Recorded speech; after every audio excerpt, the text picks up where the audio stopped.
Jadi nanti di Al-Quran ada 8 jenis rizki. Di antara yang paling hebat, ada yang belum Anda datang, rizkinya sudah menjemput. Ada orang mendatangi rizki, ada rizki mendatangi dia. Contoh, Al-Imam Asy-Syafi'i sedang berdiskusi dengan Imam Malik, gurunya. Kata Imam Asy-Syafi'i, gak ada orang sukses yang instan. Cuman balikan telapak tangan dapat, tidak. Kata Allah, lihat orang-orang dulu. Lihat orang-orang hebat dulu. Bagaimana mereka bisa kaya, bisa sukses, bisa punya posisi. Masat umul ba'sa, petakan olehmu. Kadang sudah mulai, masukkan tender, tiba-tiba gagal, diserobot orang. Kadang-kadang orang yang dapat, Anda yang ngajukan, itu biasa. Anda berlanjut, diterangkan oleh Allah, hei, tugas suami saat mulai pertama kali menikah, maka tugas yang pertama, siapkan untuk mencari nafkah.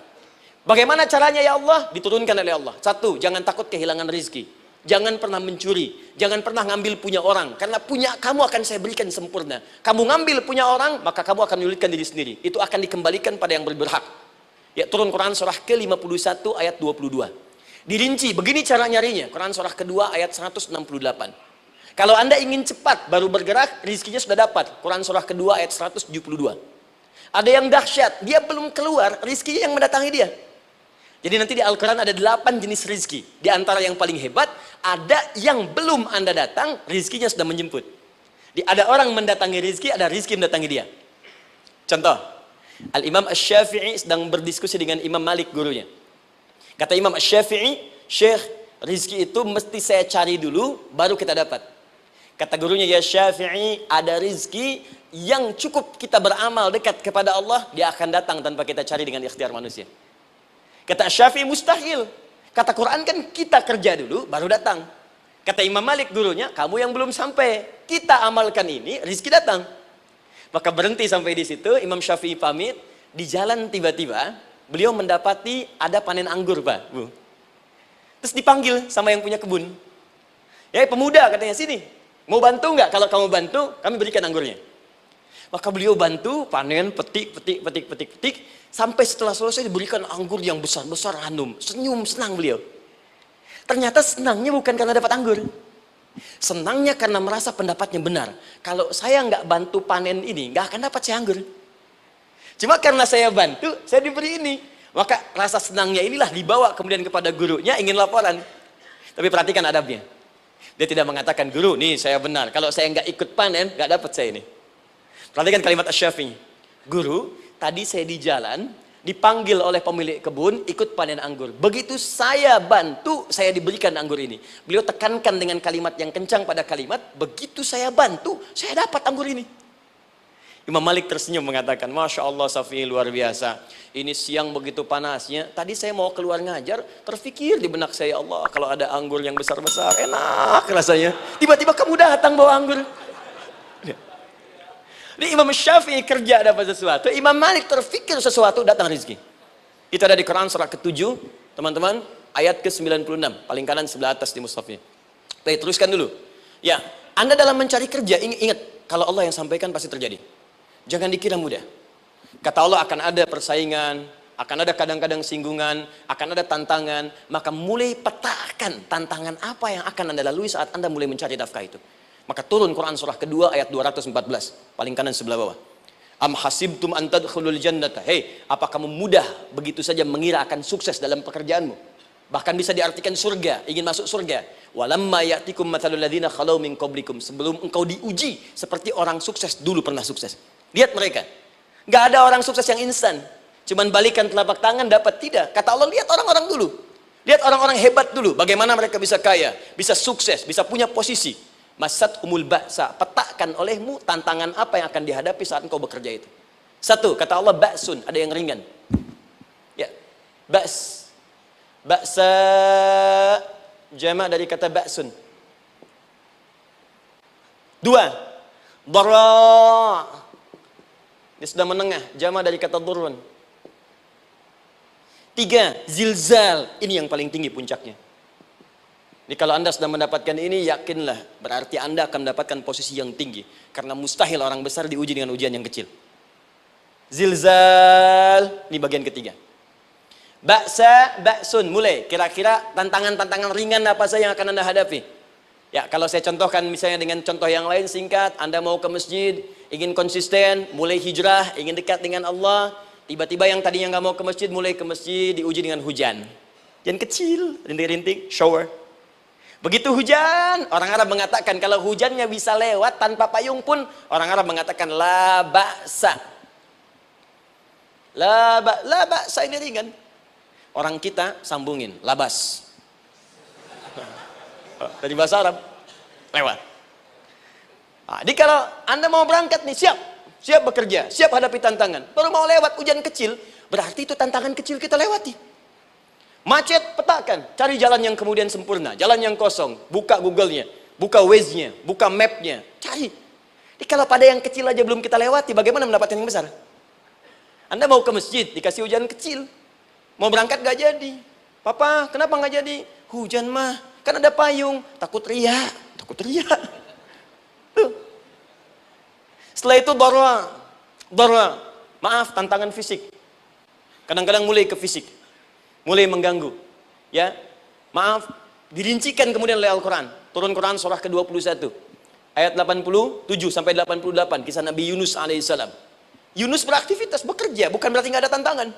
Kadang-kadang dibawa, kadang-kadang diusir, kadang-kadang Anda dapat misalnya proyek, kadang-kadang sudah mulai masukkan tender, tiba-tiba gagal, diserobot orang, kadang-kadang orang yang dapat, Anda yang ngajukan, itu biasa. Kata Allah itu biasa, bukan cuma Anda, yang lain pun ada. Bukankah Allah ajarkan kisah Sayyidah Hajar alaihissalam dengan Ismail? Bukankah bolak-balik naik Safa Marwah, kadang di atas, kadang di bawah, kadang lihat peluang sampai Marwah ternyata bukan air. Terkadang Anda yang bekerja, tim yang lain yang mendapatkan karena kerja keras Anda bisa jadi terjadi. Bukankah yang kerja keras Hajar yang dapat Ismail? Mungkin Anda yang konsep, yang dapat minyaknya orang lain. Mungkin Anda yang kerja, kan yang suksesnya teman Anda, gak ada masalah. Dan itu kemudian akan bermanfaat bagi Anda. Tidak mungkin setiap keringat yang keluar dari diri kita mustahil, kecuali akan melahirkan manfaat yang kembali pada diri kita. Tantangan. Tapi yang paling dahsyat, ini yang gak ditemukan di sebagian referensi yang kita baca. Ketika Allah menjelaskan semua tahapan-tahapan tantangan ini sampai ke puncaknya zilzal. Zilzal itu kalau bahasa sekarang gempa. Ada ujian yang menggoncang hati kita. Ketika Anda kerjakan, ya Allah, tantangannya dahsyat. Kenapa mesti saya, ya Allah? Kau nggak selesai-selesai, ya Allah. Itu wajar, teman-teman, itu biasa.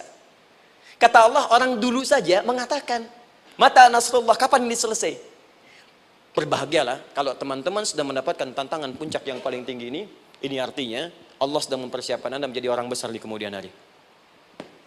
Dan cara mengatasinya diturunkan Quran surah ketiga ayat 142, paling kiri sebelah atas.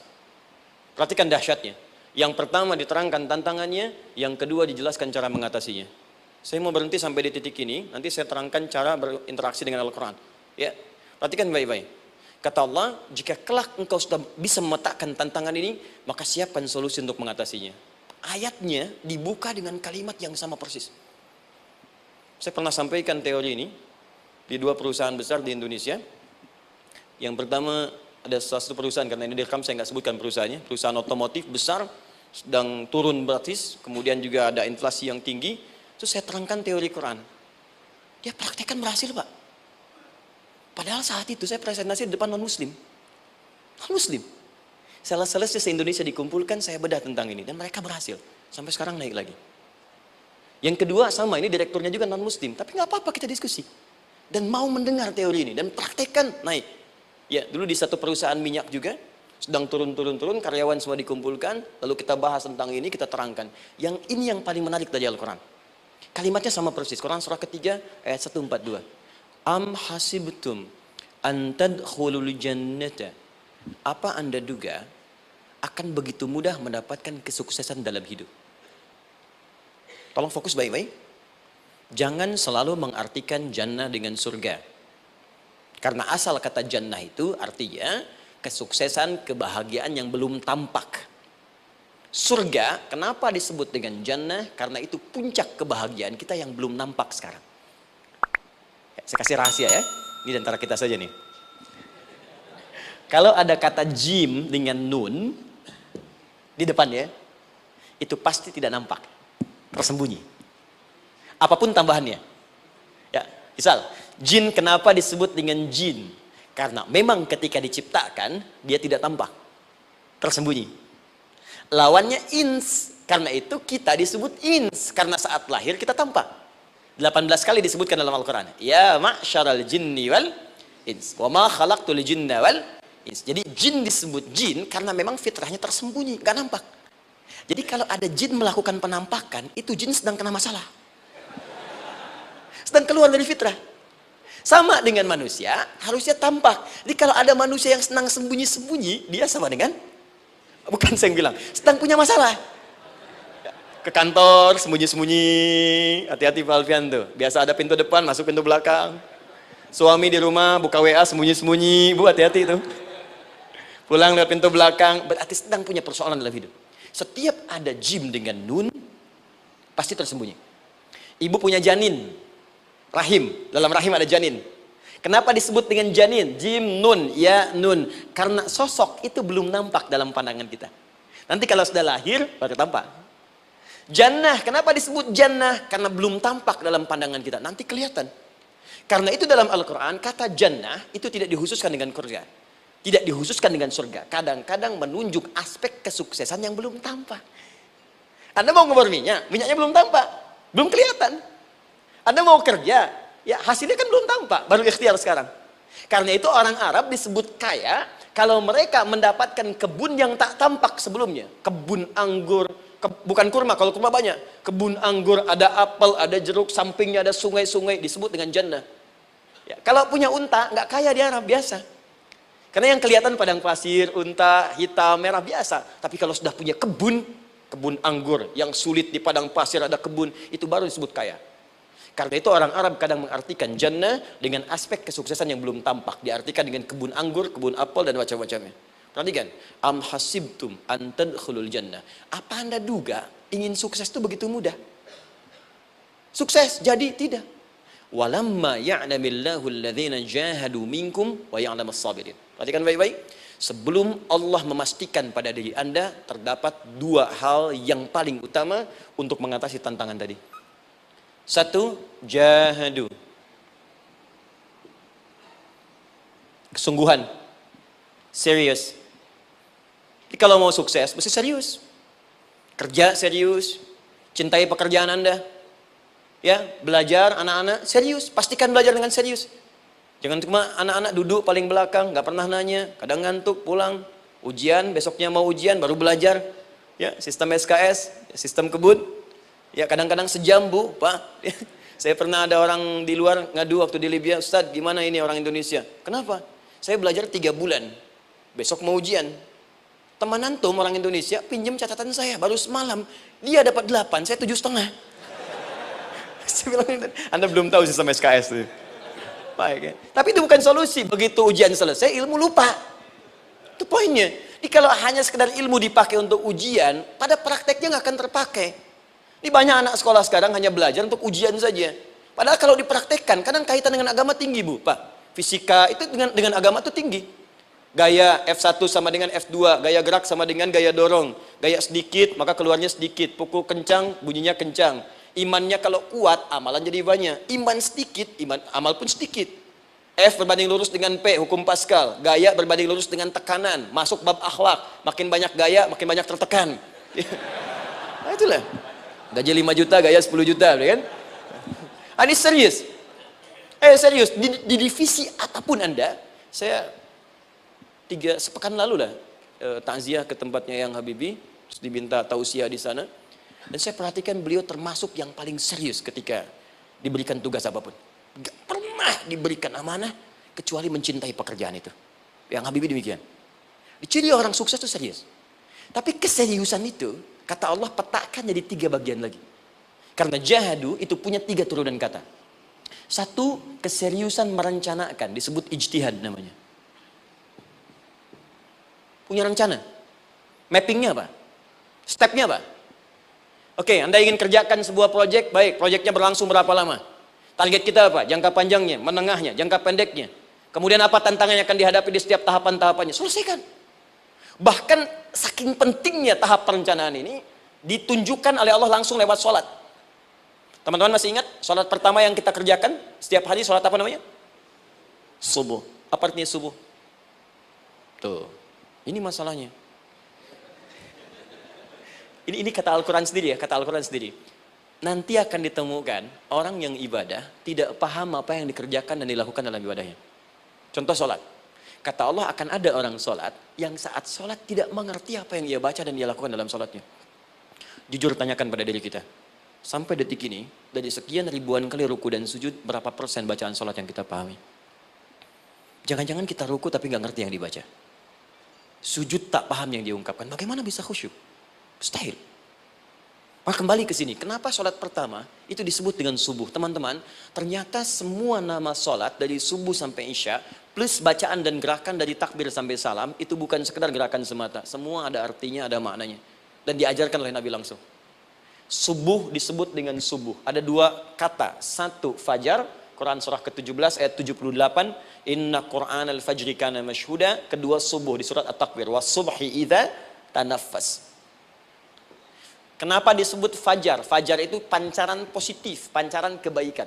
Jadi kalau yang baik disebut fajar. Kalau yang jelek disebut fujur. Fujur ada di Quran surah 91 ayat 7 sampai 8. Wa nafsi wa ma sawaha fa'alhamaha fujuraha wa taqwaha. Fujur itu rambatan, gelombang buruk yang muncul dari nafsu. Ya, ditembuskan ke elemen tubuh kita. Misal gini.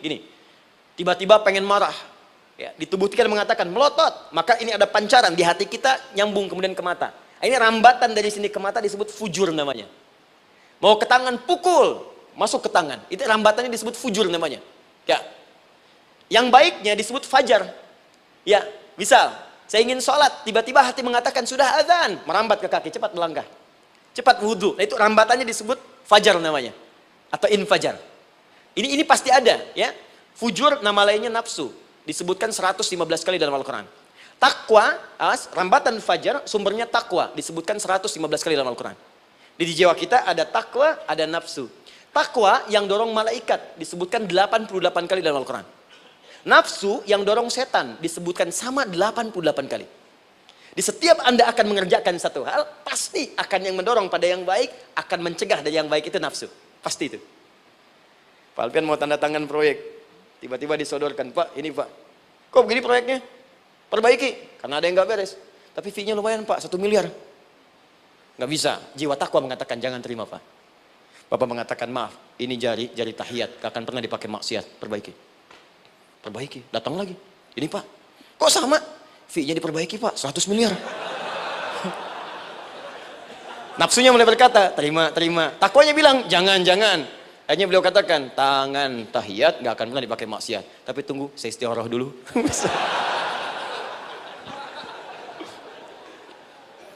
Nah, waktunya, ini salatnya disebut fajar. Kenapa disebut fajar? Karena saat kita tidur, terus dengar suara azan, Allahu Akbar, maka memancar dari iman kita, rambatan untuk merespon suara itu. Bangun kita untuk menunaikan salat. Waktunya disebut subuh. Kenapa disebut subuh? Dari kata asbah. Asbah itu artinya yang siap dengan rencana. Ya, orang Islam tuh nggak ada yang bangun dari tidurnya kecuali punya rencana jelas yang akan dieksekusi di hari itu.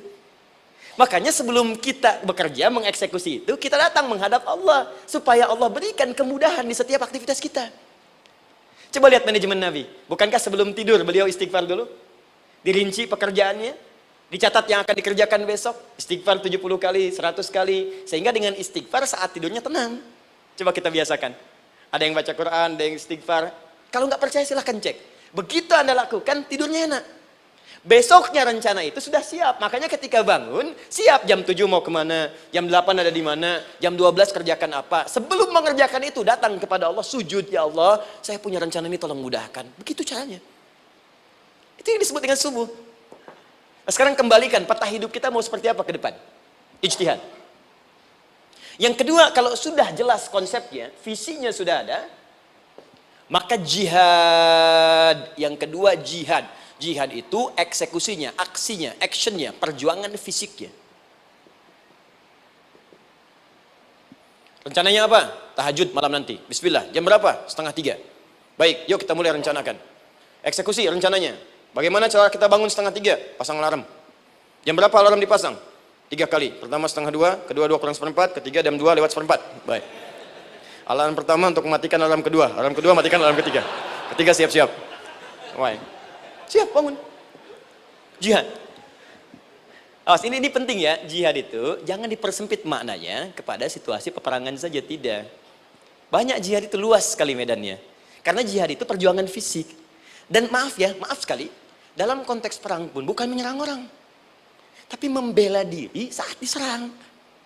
Di Islam itu bukan agama ekspansi. Cek di sejarah, nggak ada Islam menyerang. Yang ada itu membela diri saat diserang. Atau saat orang lain dizalimi dan kita diminta untuk terlibat, kita membantu. Ini bukan dalam konteks sekarang yang banyak dibincangkan. Tembak orang, bom orang, nyerang orang. Bukan. Itu waktu kejadian bom Tamrin itu pertama, saya di Lampung posisinya. Itu begitu meledak, duar. Pertanyaan pertama Pak di Majelis Taklim, Ustadz, apakah bom di Jalan Tamrin termasuk jihad fisabilillah? Saya bilang, Pak, sependek pengetahuan saya, jihad fisabilillah itu jihad di jalan Allah, bukan di Jalan Tamrin. Kaidahnya beda. Nah, misal mencari nafkah itu jihad. Cari nafkah jihad. Quran surah keempat ayat 34, paling kiri sebelah atas. Tugas pertama ketika menikah, kata Allah, ar-rijalu qawwamuna 'alan nisa. Setiap lelaki itu diminta oleh Allah untuk mengatur bagian rumah tangganya. Jadi pemimpin di rumah tangganya. Ya bima faddalallahu ba'dahum 'ala ba'din, karena diberikan kemampuan untuk memimpin. Di pemimpin itu ada di suami. Dan ciri khas pemimpin, Bu, biasanya ciri khas pemimpin apa, Bu? Bukan tegas, bukan. Ciri khas pemimpin itu tidak mau dipimpin. Makanya kalau ada sesuatu, masukkan lewat usulan, jangan beri saran. Kalau saran susah, itu pemimpin. Baik, tapi yang paling luar biasa kata Allah, perhatikan kalimatnya indah sekali. Wa bima anfaqu min amwalihim. Saya berikan tugas untuk mencari nafkah. Ketika seorang lelaki bertugas mencari nafkah, ingat ya, konteks apapun, kalau perempuan nanti bekerja bukan nafkah poinnya. Bisa hobi, ya, bisa aktivitas, tapi nafkah kalau sudah menikah itu ada pada suami. Perempuan tidak. Kalaupun tidak dilarang perempuan bekerja, tidak. Sayyidah Aisyah mengajar, ada yang para sahabiah jadi perawat, ya, ada yang pengajar. Banyak dulu sahabat Nabi yang perempuan mengajar. Ya, kan ada pelajaran-pelajaran khusus perempuan. Ya, ada bagian perawat, ada dokter. Ini kan yang ngandung perempuan, masa yang periksa laki-laki? Ya, kan? Ada bagian perempuan tertentu, itu silahkan bekerja boleh. Tapi nafkah laki-laki. Begitu lelaki meniatkan pekerjaannya karena Allah untuk mencari nafkah, itu setiap langkahnya jihad fisabilillah.